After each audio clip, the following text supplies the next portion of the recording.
حبا تبسموا خيرا تكلموا وجودوا وارحموا. Assalamualaikum warahmatullahi wabarakatuh. Bismillahirrahmanirrahim. Alhamdulillahirabbil alamin. Wassalatu wassalamu ala asrofil anbiya'i wal mursalin wa ala alihi washabihi ajmain, amma ba'du. Teman-temanku yang insyaallah dirahmati oleh Allah, akidah yang benar merupakan landasan tegaknya agama dan kunci diterimanya amalan. Hal ini sebagaimana dalam firman Allah Ta'ala yang berbunyi, A'udzubillahi minasyaitonirrajim. Bismillahirrahmanirrahim. Faman kana yarju liqa'a rabbih falyamal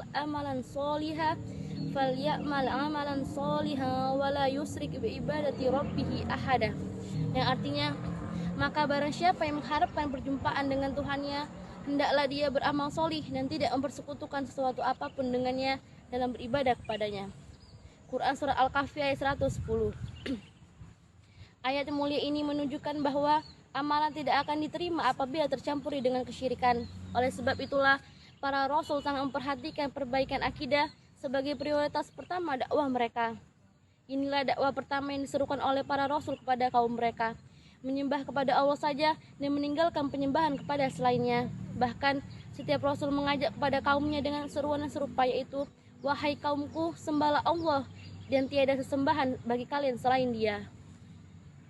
Nabi Muhammad SAW menetap di Mekah sesudah beliau diutus sebagai rasul selama 13 tahun untuk mengajak orang-orang supaya mau bertauhid dan mengesahkan Allah dalam beribadah serta memperbaiki akidah.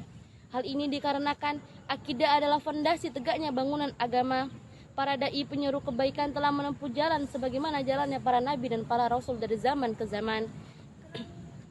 Mereka selalu memulai dakwah dengan ajaran tauhid dan perbaikan akidah. Kemudian sesudah itu mereka menyampaikan berbagai permasalahan agama yang lainnya. Akidah yang solih di dalam Islam memiliki kedudukan yang tinggi karena akidah yang benar akan membawa kebaikan yang banyak dan akhir yang baik.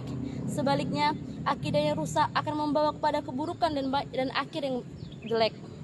Seseorang yang memiliki akidah yang kuat akan beribadah kepada Allah dengan ikhlas, dengan khusyuk mengikuti sunnah Rasul. Dan orang yang memiliki akidah yang kuat akan memiliki akhlak yang hasanah ketika dia bermuamalah dengan manusia. Orang yang memiliki akidah yang kuat akan memiliki sifat-sifat yang baik, bersabar ketika tertimpa musibah, bersyukur ketika mendapat kenikmatan dari Allah, dan bersegera untuk beristighfar dan bertaubat ketika dia melakukan dosa. Dan dengan akidah yang kuat inilah Allah Subhanahu wa Ta'ala akan menjaga seorang hamba dari syubhat dan keracunan-keracunan. Dan dengan akidah yang kuat inilah Allah akan menjaga seorang dan juga umat dari makar-makar musuh Islam, baik musuh dari dalam maupun dari luar. Allah Subhanahu wa Ta'ala berfirman dalam surat Ibrahim ayat 24-25 yang artinya, apakah kamu tidak melihat bagaimana Allah membuat permisalan kalimat yang baik seperti pohon yang baik, akarnya kokoh dan cabangnya menjulang ke atas, menghasilkan buah setiap waktu dengan izin Allah. Demikianlah Allah membuat permisalan bagi manusia supaya mereka mengingat. Terdapat sebuah kisah dari sahabat Nabi, yaitu Bilal bin Rabah, yang mempertahankan akidahnya di depan majikannya. Bilal adalah seorang budak dari Umayyah bin Khalaf yang berasal dari Bani Jumu'ah.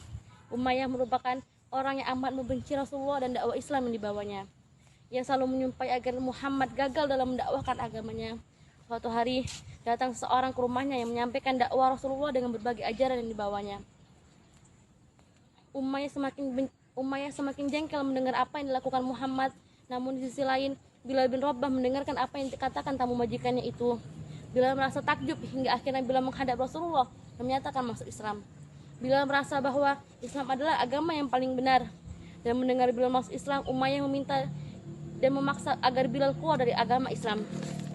Akan tetapi, ajakan yang diminta majikannya itu tidak ia pedulikan. Bilal konsisten dengan keimanannya dan keislamannya. Karena saking marahnya Umayyah menyiksa Bilal dengan membawanya ke tempat yang panas dengan terik matahari yang amat menyengat. Bilal ditelentangkan di tengah-tengah padang pasir dan di atas perutnya diletakkan batu besar. Bilal kesakitan dengan selalu membaca Ahad, Ahad, dan Ahad. Pada hari berikutnya, Bilal kembali disiksa oleh majikannya karena ia masih tidak mau untuk keluar dari agama Islam. Pada hari kedua inilah datanglah Abu Bakar dan ia menebus Bilal bin Rabah serta memerdekakannya. Bilal pun dibawa ke hadapan Rasulullah dan ikut berdakwah bersama Rasulullah dan para sahabat Nabi yang lainnya. Hingga ketika diisyaratkan azan kepada Islam, maka Rasulullah memilih Bilal untuk menjadi muazin. Bilal merupakan muazin pertama yang melangsungkan azan dalam dunia Islam. Bilal dikenal sebagai sahabat Nabi yang memiliki suara yang merdu. Setiap kali azan, masyarakat Arab selalu tertegun mendengarnya. Mempelajari akidah yang benar hukumnya fardu ain, wajib bagi seorang muslim dan muslimah. Mempelajari akidah yang benar mulai dari perkara-perkara yang mendasar seperti rukun iman yang 6, yaitu beriman kepada Allah, malaikat, kitab-kitab, para rasul, hari akhir dan juga dengan takdir. Dan hendaknya dia mempelajari dan memahami makna dua kalimat syahadat yang merupakan rukun Islam yang pertama, mengenal Allah Subhanahu wa taala, mengenal Rasulullah sallallahu alaihi wasallam. Mempelajari itu semua dengan dalil-dalil sahih disertai pemahaman yang benar dan diambil dari para ulama dan dai-dai yang dikenal memiliki pemahaman yang benar. Mungkin cukup sampai di sini saya sampaikan. Lebih dan kurangnya saya mohon maaf, kepada Allah saya mohon ampun. Wabillahi taufiq wal hidayah. Wassalamualaikum warahmatullahi wabarakatuh. حبا تبسموا خيرا تكلموا